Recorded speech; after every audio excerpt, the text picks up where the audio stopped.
Good morning, नमस्कार। Speak up for the constitution. संविधान के समर्थन में जोर से बोलो।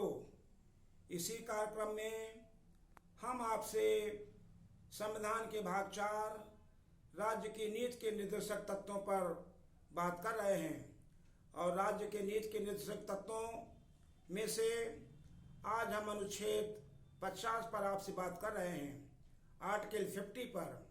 साथियों, हमारे संविधान निर्माताओं ने यह आर्टिकल 50 अनुच्छेद 50 बहुत ही सोच विचार कर, बहुत ही बहस के बाद, बहुत ही मंथन के बाद, बहुत ही छानबीन और पड़ताल के बाद इसे जोड़ा है, ये महसूस करते हुए कि कार्यपालिका और विधायिका ये न्यायपालिका पर प्रभाव न डाल पाए, न्यायपालिका को अपने कार्यों में बाहरी कोई हस्तक्षेप न होने पाए, इसलिए ये अनुच्छेद 50 जोड़ा गया है।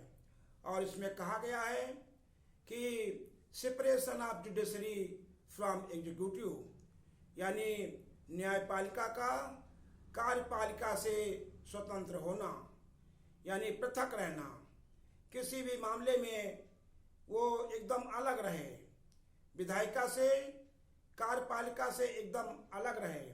विधायिका आप जानते हो, यानी विधानसभा, लोकसभा वगैरह, और आपके कार्यपालिका में राष्ट्रपति, राज्यपाल, उनके मंत्रिमंडल, उनके मिनिस्टर्स, सेक्रेटरीज और अधिकारी तथा कर्मचारी, ये सब कार्यपालिका में आते हैं और कार्यपालिका पब्लिक सर्विस है।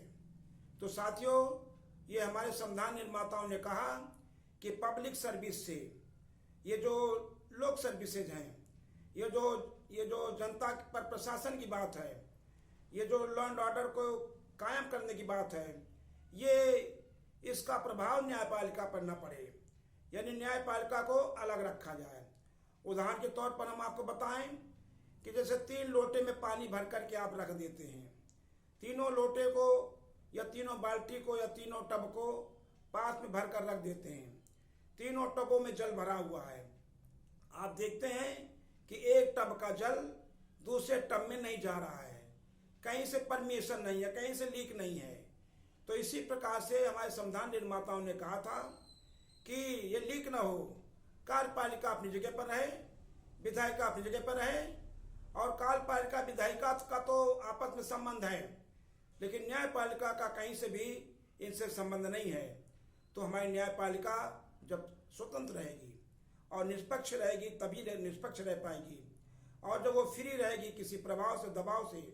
अब देखने में ये आता है कि जैसे मान लीजिए कि जो आपके सबऑर्डिनेट कोर्ट्स हैं राज्यों के, इनका सिलेक्शन, इनका साथियों, इनको आवास देना, इनको सिक्योरिटी देना, इनको अन्य सुविधा देना राज्य काम है। इसी प्रकार से हाई कोर्ट के जजेस का आवास देना, उनको सिक्योरिटी देना, उन्हें अन्य चीजें देना, ये राज्य काम है। राज्य उन्हें सैलरी देता है। तो ये देखने में आता है कि जब राज्य कर रहा है सबऑर्डिनेट कोर्ट्स के लिए, हाई कोर्ट्स के लिए, और कुछ मामलों में हाई कोर्ट्स के लिए राज्य ये रेगुलेशन भी बनाता है, तो ऐसी स्थिति में ये माना जाता है कि न्यायपालिका स्वतंत्र नहीं है। न्यायपालिका कार्यपालिका से स्वतंत्र नहीं है। कार्यपालिका का प्रभाव है, हमें दिखाई नहीं देता लेकिन प्रभाव रहता है। कई बार ऐसा पाया गया है कि एक मिनिस्टर ने जज को आदेश दिया, ये बात हाई कोर्ट गई। एक जिलाधिकारी ने जज को आदेश दिया, ये भी हाई कोर्ट बात गई। और लोगों ने जज को आदेश दिया, ऐसा करना है, वैसा करना है, इसे ये काम करना है, इसे ये काम करना है। ये बातें हाई कोर्ट गई, वहां तय हुआ कि नहीं, कोई भी इनको प्रभाव नहीं डाल सकता है। तो साथियों, न्यायपालिका तभी अच्छा काम कर पाएगी जब ये स्वतंत्र रहे और राज्य इसके लिए नियम बनाता रहे, स्टेप उठाता रहे, किसी तरीके से इससे प्रभावित न होने दें। उदाहरण के लिए शरीर में अंग है, आपके शरीर में हार्ट है, हार्ट का काम लीवर नहीं कर सकता है, लीवर काम हार्ट नहीं कर सकता है। इसी प्रकार से न्यायपालिका काम कार्यपालिका का हस्तक्षेप नहीं करना चाहिए, और कार्यपालिका कामों में न्यायपालिका को भी हस्तक्षेप नहीं करना चाहिए। विधायिका के कार्यों में आपको कार्यपालिका को हस्तक्षेप नहीं करना चाहिए, और कार्यपालिका के कामों में विधायिका दोनों को संबंध वो कर सकते हैं, लेकिन न्यायपालिका एकदम स्वतंत्र और निष्पक्ष है। तो हमने देखा कि हमारी न्यायपालिका कैसे स्वतंत्र है, ये कानून बनाना है, स्टेप उठाना है अनुच्छेद 50 के तहत, लेकिन हमें न्यायपालिका को भी देखना है।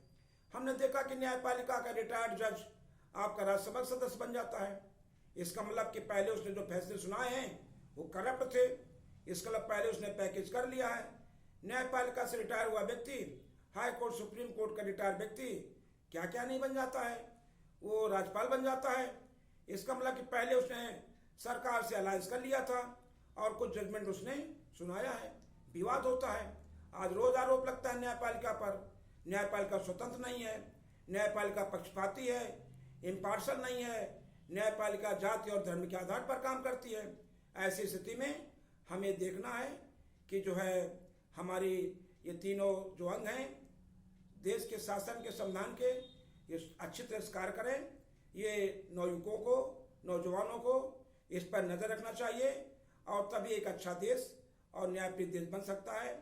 इस पर हमने बात किया, आप इस पर पढ़ें, इसको अध्ययन करें, समझें और हमारे महापुरुषों ने जो किया है अच्छा किया है।